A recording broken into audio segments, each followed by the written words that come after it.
ایک لقب ہے محدثہ. محدثہ جو حدیث بیان کرتی ہو، حدیث بیان کرتی ہو، یعنی حدیث سے مراد یہ کہ کلام کرتی ہوں. سیدہ کا لقب تھا محدثہ. کب یہ لقب ملا؟ ابھی ماں کے شکم میں موجود تھی. ابھی ماں کے شکم میں موجود تھی کہ ایک مرتبہ جناب خدیجہ نے سوال کیا،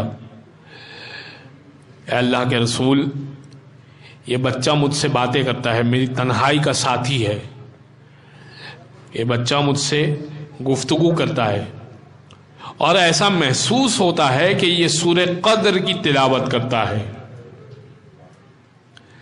اللہ کے رسول نے کہا، اے خدیجہ، آپ کے بطن میں کوئی معمولی خاتون نہیں ہے، کوئی معمولی بچہ نہیں ہے، آپ کے بطن میں محدثہ موجود ہے.